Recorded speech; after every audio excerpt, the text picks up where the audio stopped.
Today is the third day of the September 90 7-day retreat at Springwater.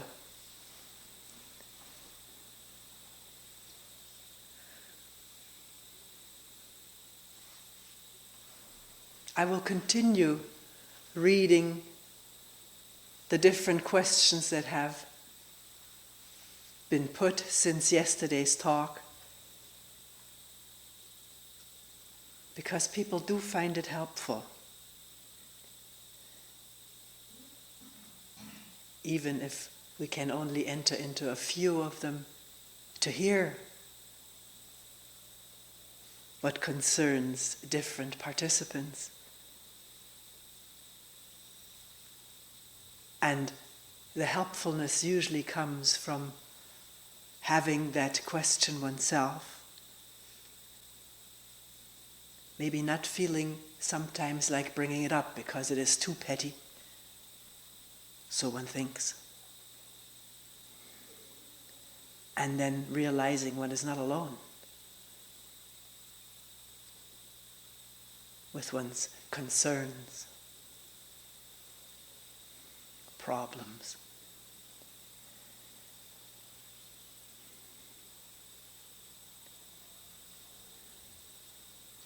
It may seem that our problems that we bring up are petty, superficial. And yet there is nothing that is so superficial that it cannot be taken deeper and deeper.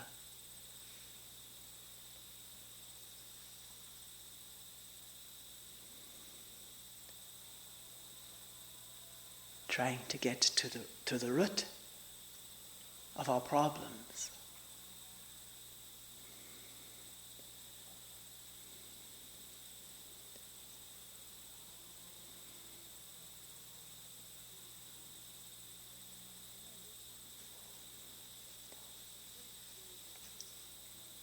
When I woke up this morning, the first word that came to my mind was expectation. I'm seeing quite clearly that I expect something all the time. And what that expectation does to our just being here.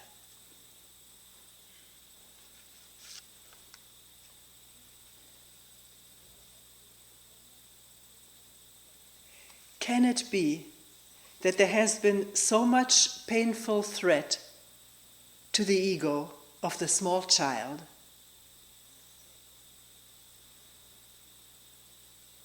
that it is now too threatening to look at this ego?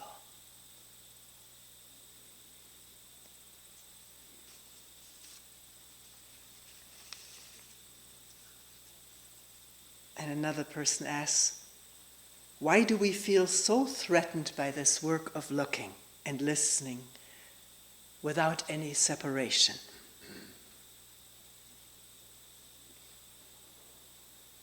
Is it partly due to our deep investment in this me? Our knowledge, our capacities, what we have accomplished or still dream of accomplishing?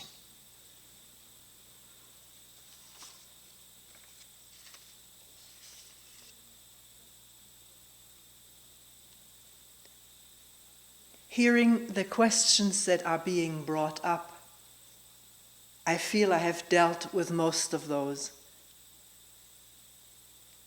in many, many years of hard work on myself. What I'm finding now in sitting or being here is I feel I'm getting near the brink of something different, and then I immediately withdraw from that brink. This can go on and on. I ask myself what it is that I'm so attached to. And I think it is the whole story, the whole drama of my life that I'm in love with, that I don't want to be without, that I would dread of losing.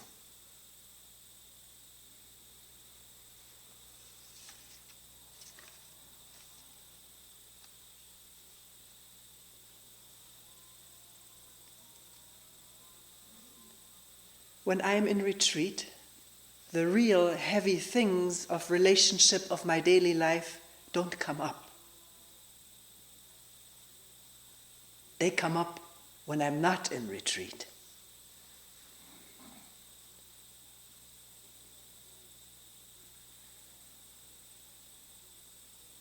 What does being in a retreat in a relaxed way have to do with the burden of my daily life? The question was there, can the two come together?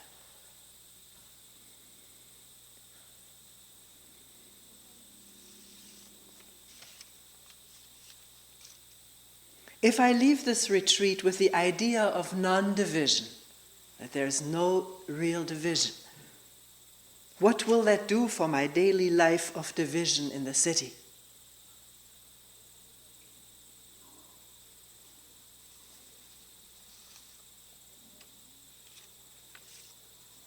Why is it that our dreams and fantasies seem so real, and what is really real so remote and unreal?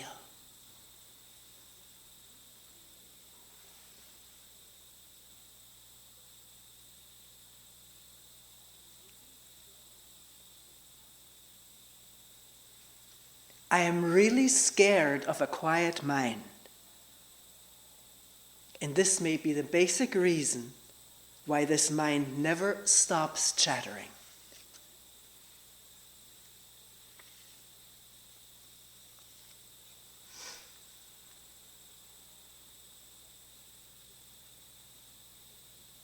It is really quite boring just to sit and be thinking and dreaming most of the time. Why is there this boredom? And is it possible to be attentive for more than a fraction of an instant?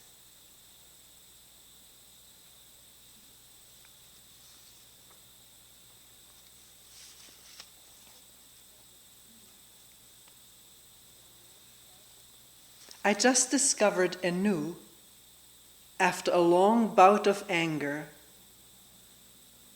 about someone in fantasy,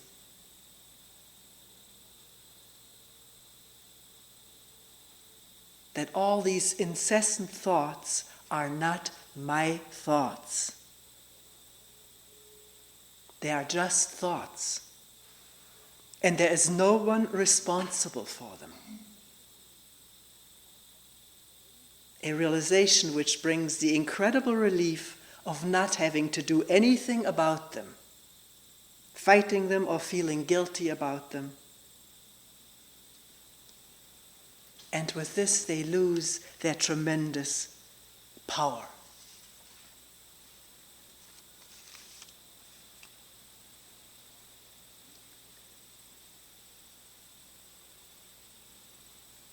Who is it that is taking responsibility when, as you say, there is no me?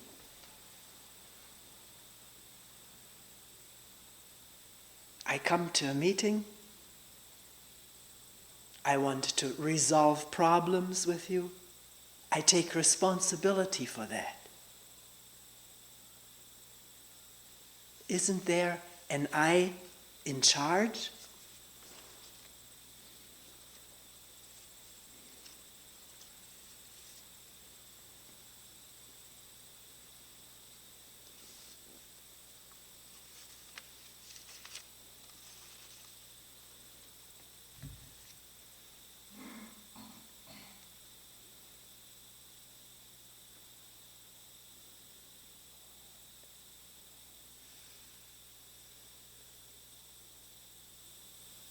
Where do we start?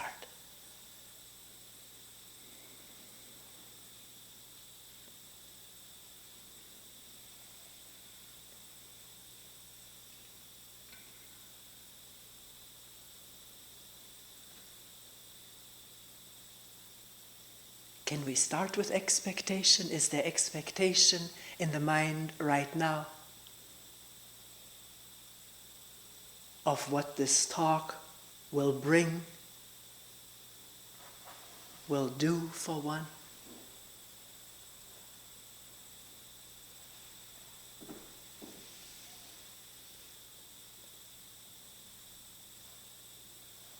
And can one look right now that the expectation of a talk, of something that will be helpful, something that will resolve my problems, is the very removal from what is going on right now, this instant?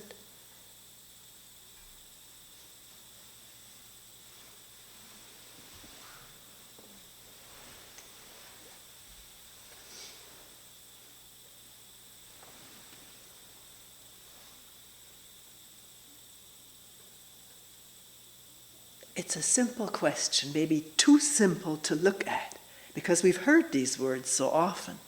And we can hum along with words and not look at what they point at.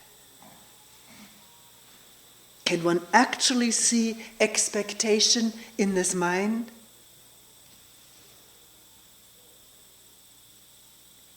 The idea of getting something, attaining something, becoming somebody. There's an idea for that to happen, isn't there? What will happen to me? There's an idea there, a thought, an image, a fantasy. And the effect of that idea of what will happen to me on this whole organismic system that I call me, on this body, we won't call it me right now. If I expect something marvelous to happen to me, that thought alone can trigger tremendous energy in this body.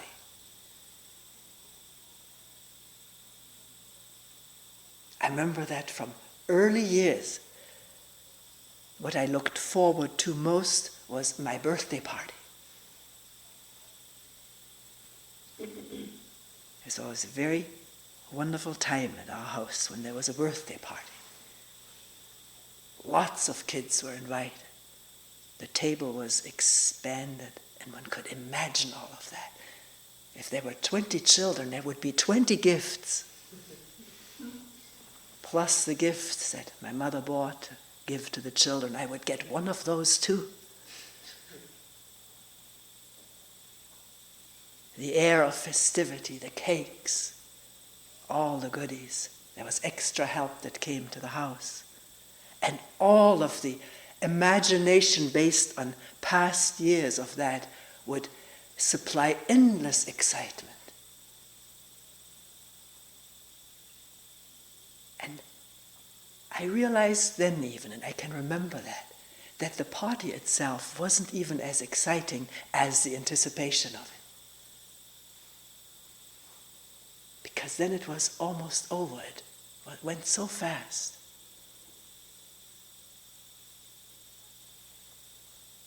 One wasn't really there with it.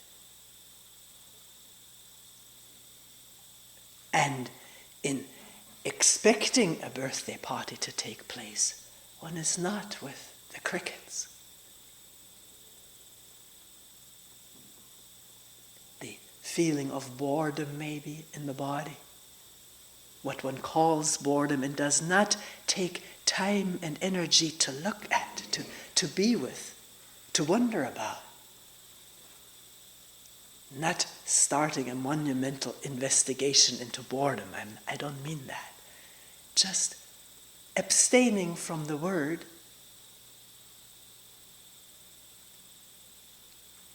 and therefore in touch with what's actually there.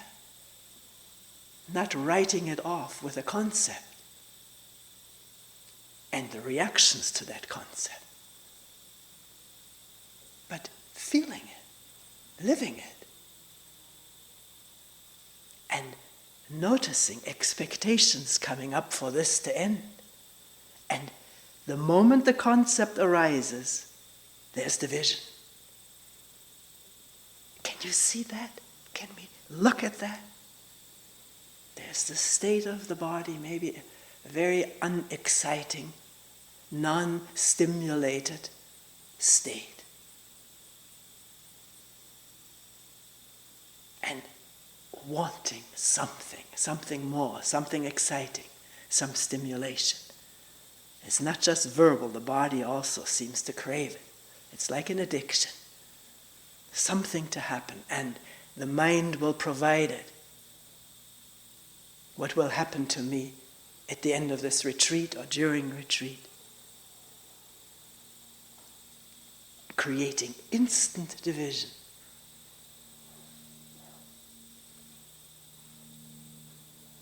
With an input of new stimulation, which sort of drowns out the lack of stimulation right now. What is that?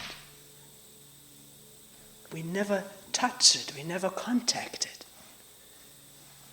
Because we're so used to constant input, impact, excitement. And therefore lose a fine-tuning into all the subtleties of this instant, the aliveness of this moment, which cannot be tuned into when the mind is full of expectation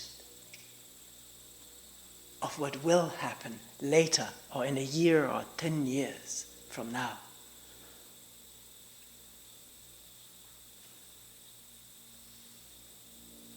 It's so simple, albeit not easy, because there's tremendous momentum of habit to create stimulation through fantasy.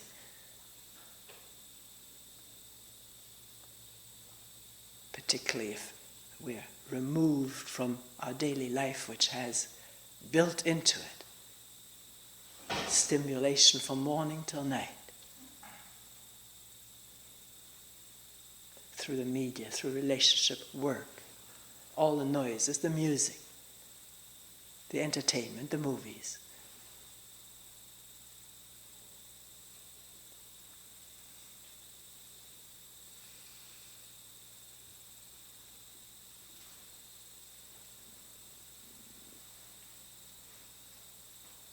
Actually, I forgot to write down what one person said. She said, after the last retreat coming home, I crashed. It was a depression. And the usual reaction was to get a book or listen to a tape,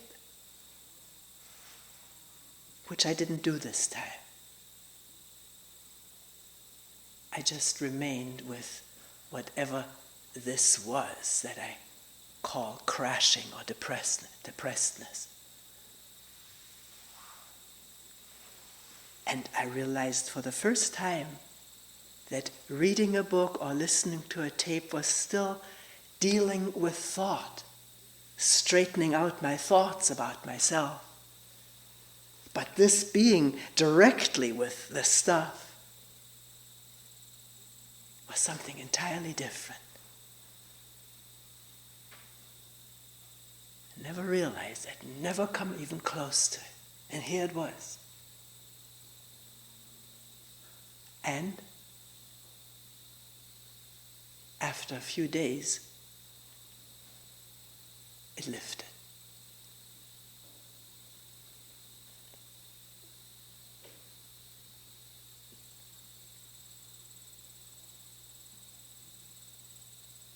To really be with the raw stuff of this moment, whatever it is, one doesn't have to label it, one doesn't have to know it. And there needs to be no reaction to it, just being that.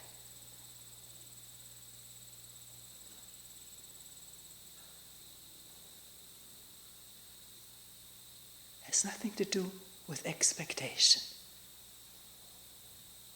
Has nothing to do with a goal.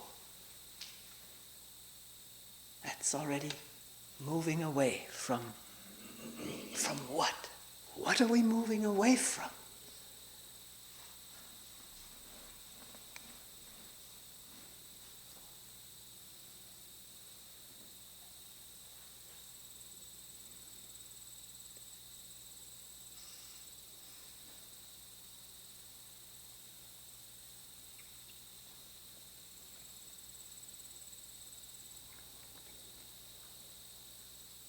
We think we can't bear it. It's too awful. It's too difficult. It's too boring. It's not exalting. Has nothing to do with spiritual life as we think about it. But these are all thoughts, ideas, labels. What is the real thing? This instant of not expecting anything.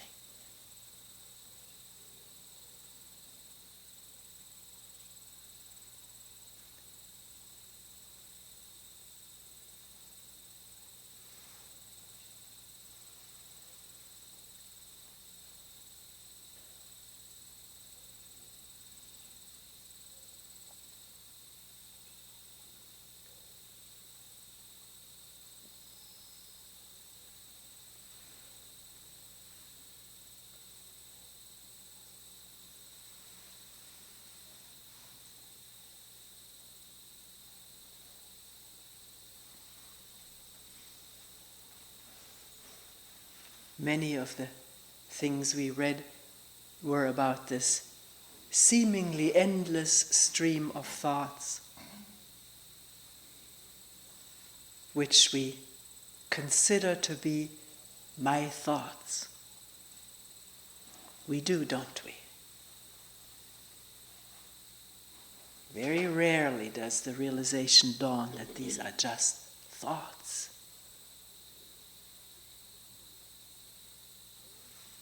We feel superficially as well as very deeply that these are mine, that there is an owner to these thoughts, a thinker who thinks them. We think that, don't we? That there is a thinker who thinks thoughts. And very often this thinker is appealed to think positively, not to think negatively, to think good thoughts, charitable thoughts.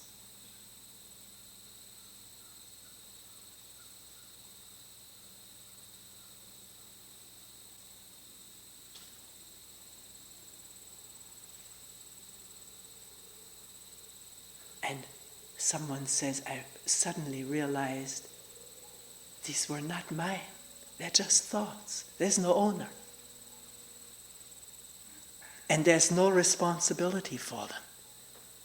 Responsibility meaning I should not think these thoughts, these angry thoughts. That's bad.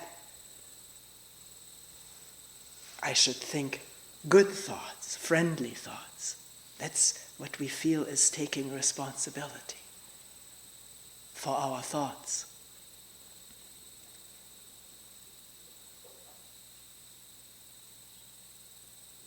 Is there a thinker of the thoughts? A thinker who initiates the thoughts?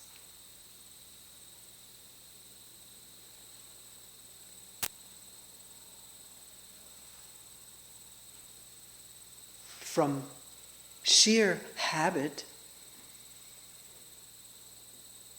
conditioning, we say yes, there is, because that's what we've been told there is. Nobody doubts that there is a thinker, or very few people do.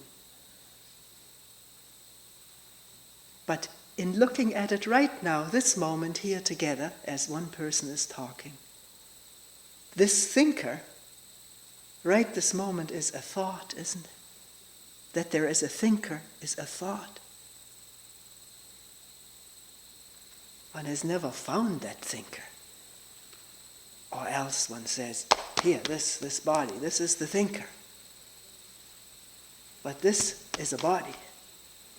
with a brain with incredible storage of memory,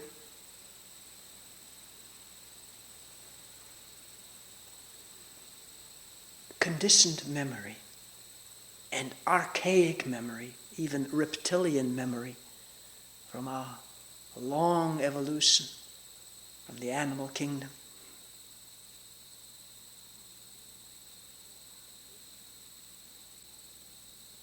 And thoughts originate from these memories. Memory of language, at least that.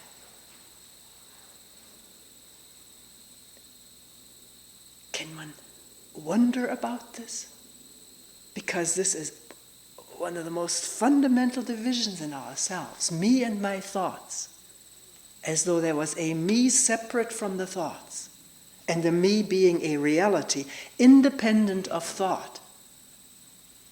That is not just a superficial idea, it runs deep. The body accompanies this theme in thousands of variations.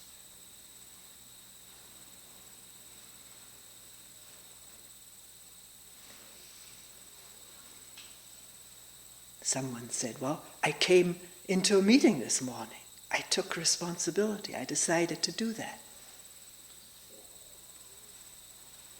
But is one interested to observe how such a decision arises?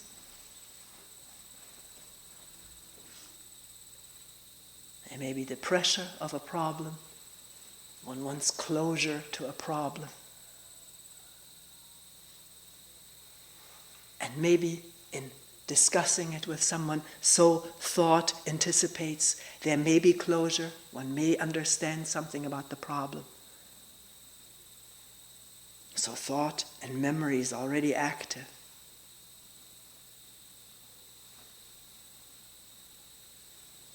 And giving rise to impulses to do something. Impulses based on past impulses that have worked, that have brought some results.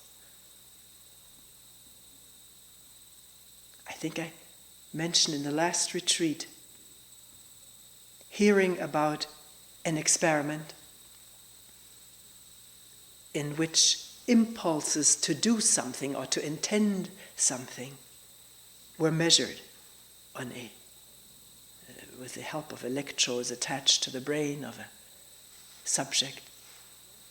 And long before that subject was conscious of wanting or intending something, there was already a slight electrical activity, which then became stronger as the person said that they were conscious of intending something.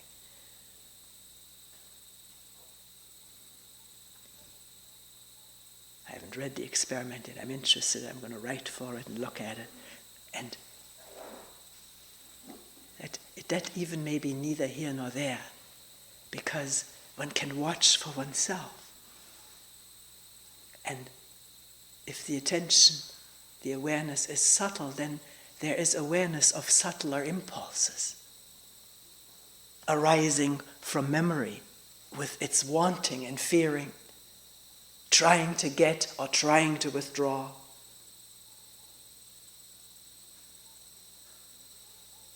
This all takes place in this incredibly complex brain.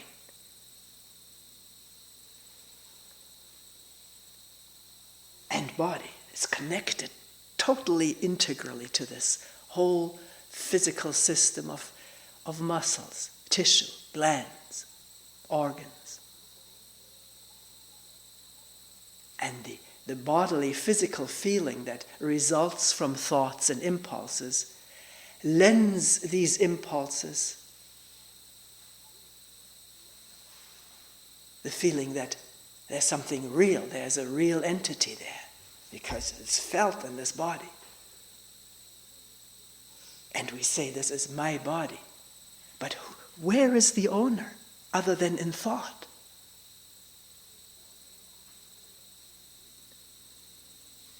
Where is the owner and controller of the immune system, which we're just beginning to get some glimpses into and understand the fabulous intricacy of it.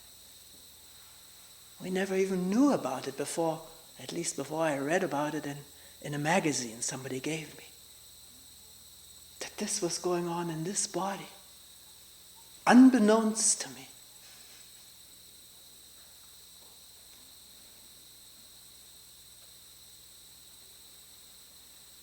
Because simpler appearing things or longer known things like heartbeat and breathing, it's so absolutely magical and unfathomable. Linkage to the air, to the oxygen. Who has ever seen oxygen?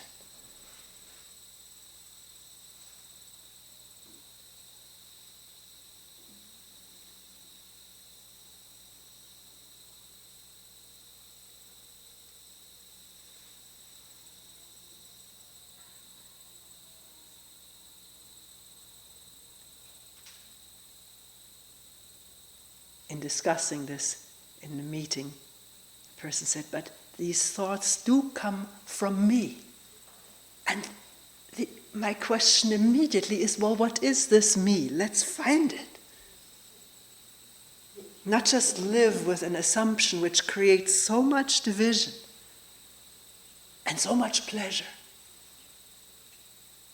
so much sorrow, so much fear, so much defensiveness, and pain and hurt and anger. We've been through some of it in these past 2 talks. What is this me?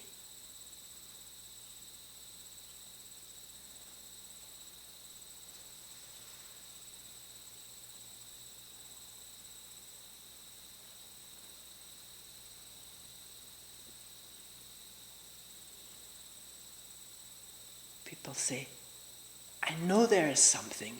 It's not just a thought or a word. There's something much deeper. Well, can we go deeper and find it? Because if you say, I don't care to find it, I'm not interested, well then, that's okay. I don't want to impose this upon anyone. And yet having this 45 minutes or an hour for a talk, this is what I talk about. Because I'm very concerned, deeply concerned with all the sorrowful things that go on in human beings alone and in relationship.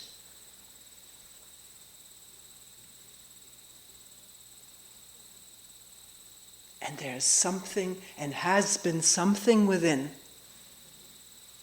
not resting until the root was exposed and seen clearly.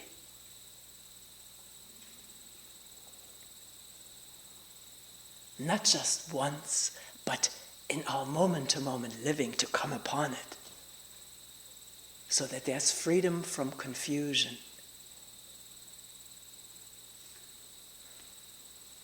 The confusion of me and you,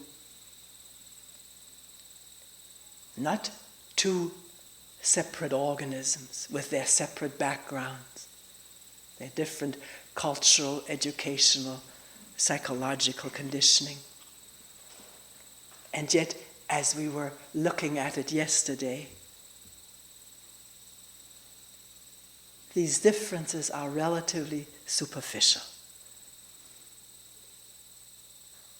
And my background would be yours if you had been born in my home and I in yours.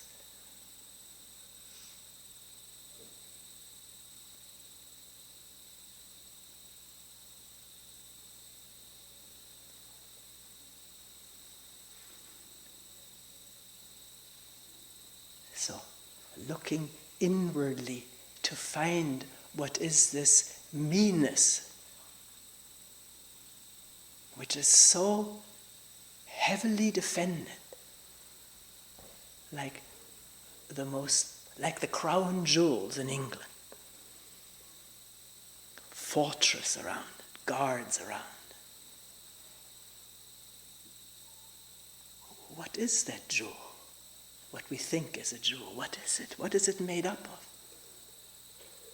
What are its manifestations?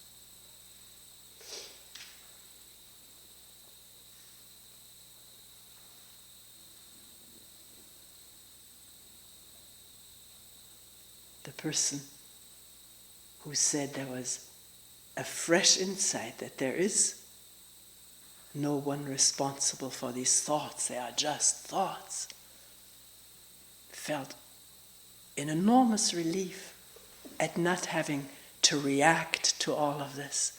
And not having to react means no division. That's just what's there. And it loses its power if we don't have to react to it, fight it, resist it, cling to it.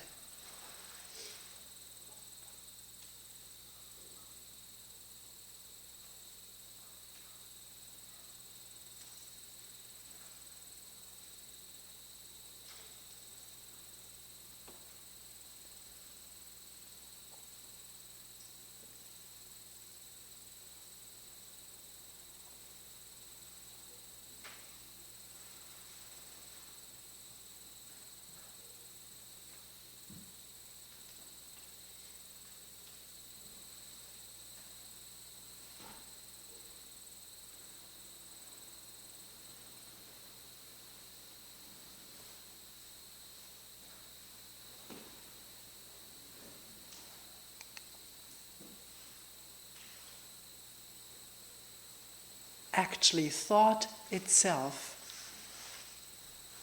cannot see that it is thinking. Thought cannot see. Thought can only think that it is thinking. And that thinking can appear as a very real insight. There seems to be no mechanism in the brain as such to clarify that thought is going on and that what is thought about is not real. That is just thought.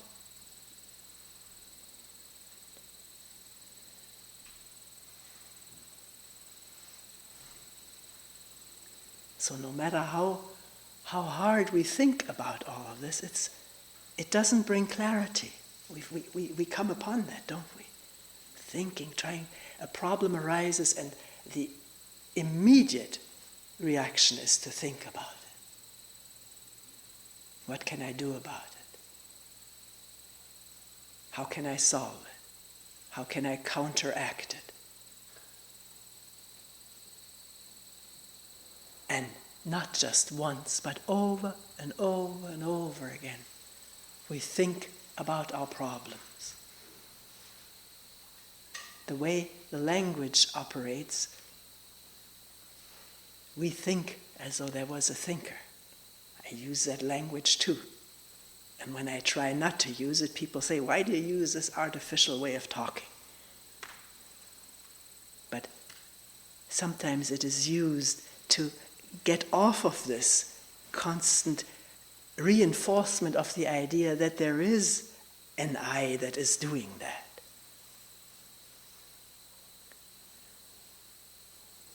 So, the first reaction is to think about it. Trusting somehow, from thousands of years of doing it, that this will bring solutions. And as the person said who came home from retreat and crashed, the first reaction was to read something to set thought right. Maybe not to think of oneself as a failure or as somebody who's lost, that this is all thought. Thought can be pretty happy about this. Thinking, well, it's just all thought.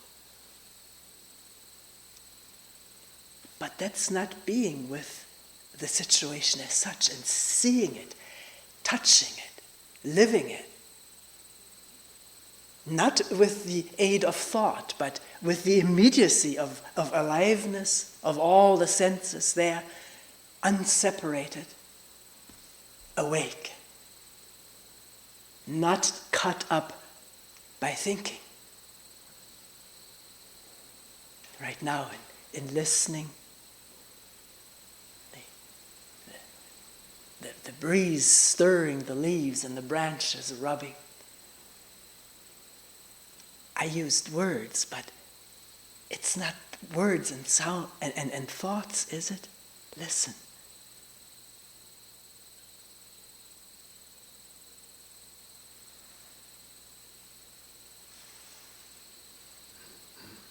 Words come up. It's the tree, it's the wind. They don't have to come up, but they do come up, usually. But that listening sound is not a word. Do you see that? Or do you hear that?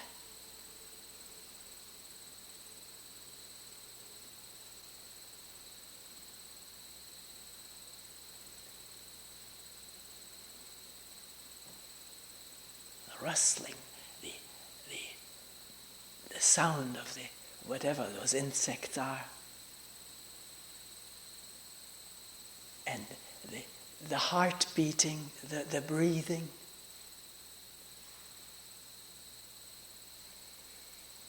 Maybe a sensation of what one calls pain in the back or knees. All of that is there as it is, and it's not thinking. One can think about it, and then that has an impact. But one can say, wait a minute, let me just listen, look, touch.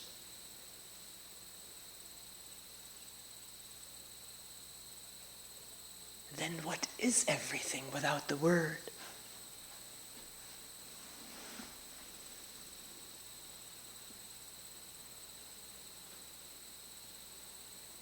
One doesn't know what it is. Before the next thought arises, what is it?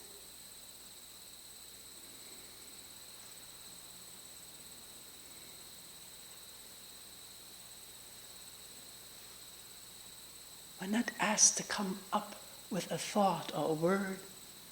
That's what has happened to us all our life. Somebody asks us a question from preschool on, and parents ask questions, and teachers and ministers ask questions, and we're supposed to come up with an answer. But here, when we say, what is it? We're not supposed to come up with an answer. Just listen. But don't have to think about it.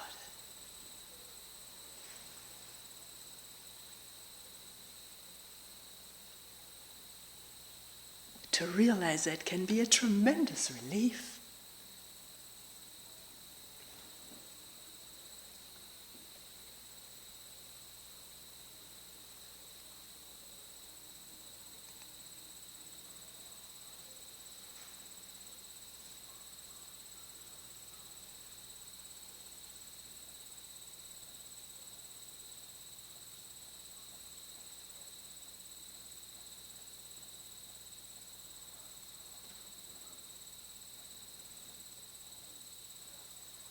One moment of complete aliveness, inside and out, without the word. And therefore without division into me and that.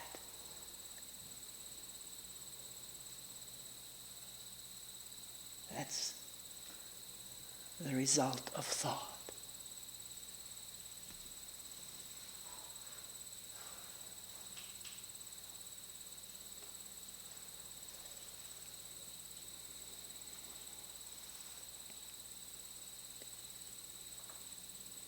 With that, we come to the question variously put.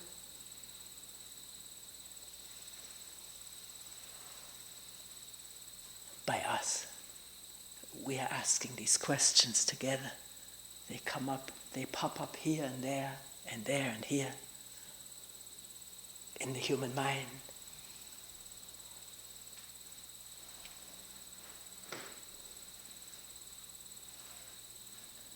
I'm scared of this silence.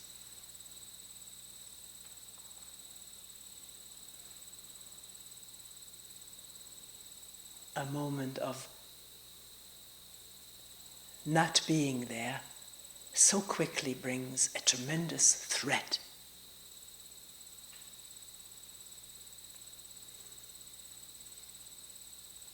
Sometimes the fear of dying, sometimes the fear of losing all that I hold dear, that I'm attached to or invested in. And sort of a warning light flickering in the brain. Watch out, don't go further. It's dangerous ground you're stepping on. Dangerous to what? To whom? Or are we jumping ahead? Let's just stay with the danger, the feeling of scariness. Fear of not being here, of being no one, and no hope or expectation of becoming someone or something important or better. Is that what comes up like a new spring of thoughts and emotions and warnings? And will one immediately be caught up in that, in the content of those thoughts, which are not unique to this brain, they are unique to the human brain? Fear of danger, watch out. And imagined danger to the brain, unfortunately, results in the same reactions and triggering mechanisms as actual danger. Brain cannot discern the difference. It needs insight, which comes when there is a quiet brain, not a brain throwing up all of its old, conditioned knowledge and reactions. So, will one get immediately entangled in the content of what memory says is dangerous? You'll lose everything, you'll lose your memory.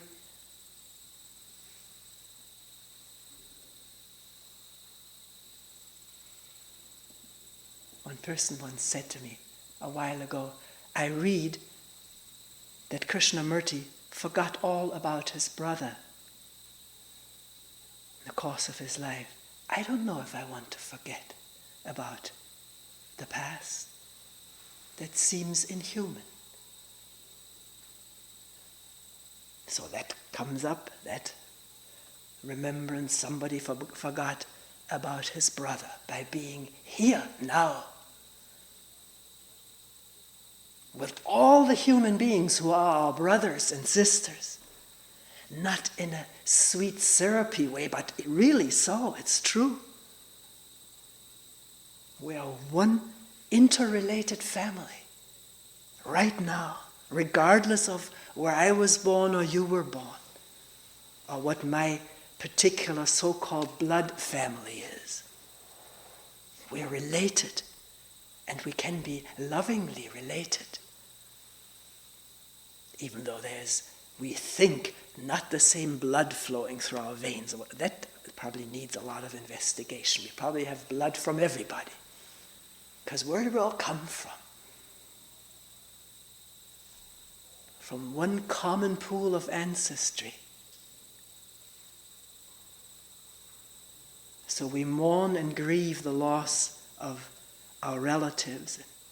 But when the mourning and the grieving is over, can we be with each other now? Or do we say, wait a minute, not quite with you, I've got to remember my brother who died 80 years ago.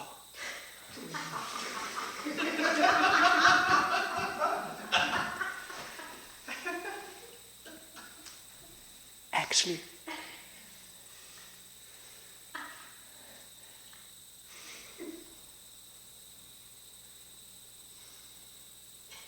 I do have a brother who died. I just remember that. I was very sad. But I rarely remember him. I haven't forgotten him. I remembered. But I don't feel the obligation or the sentiment to keep bringing up his memory. That program is quiet. And because programs like that can quiet down, there is more possibility of being with each other and with the crickets and these marvelous clouds this morning. The setting moon, the rising sun, the pink and then yellow clouds, and now they're probably white, or maybe they're not there. We've got the shades down.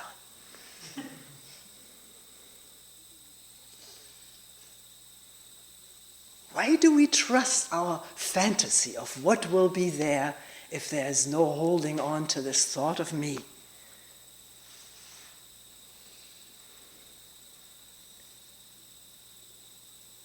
It would be sort of a dehumanized robot walking around or something like this. That's what we often are now. With all this meanness and attachment and my country, my flag and all of this stuff. My oil.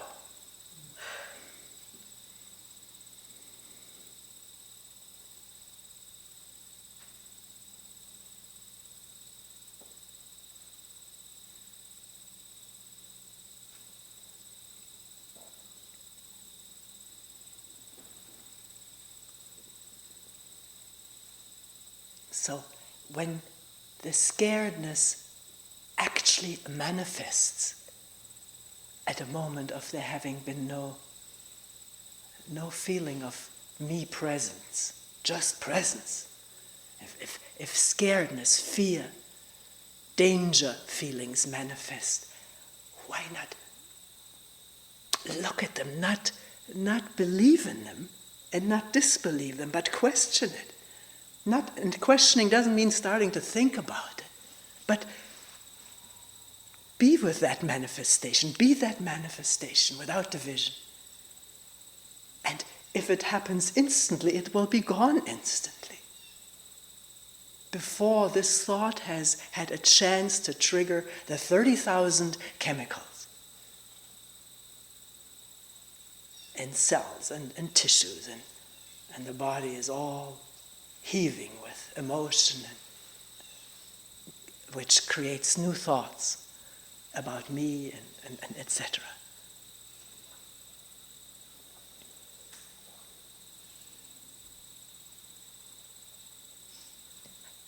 It has to be caught right then and there, or at any time. And by saying it has to be caught, I mean doing what seems impossible. By not doing what is possible, namely think about it and worry about it and defend and withdraw. That's all possible. Has tremendous habitual momentum behind it. And yet not to do any of that. And just vulnerably exposed, be that scaredness, that fear. Not calling it scaredness anymore. Abstain from the word. The word is tricky. Also trails the whole past behind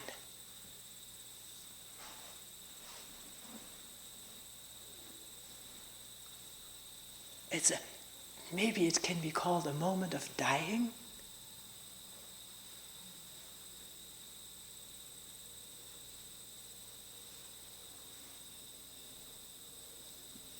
To all the impulses to protect, maintain, continue.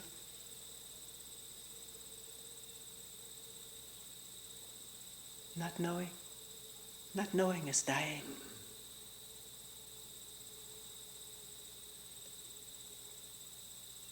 And yet at the same time alive with everything. With this whole aliveness,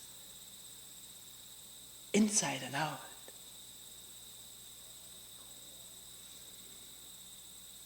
Which is not mine or yours, it's just there, unfathomably there.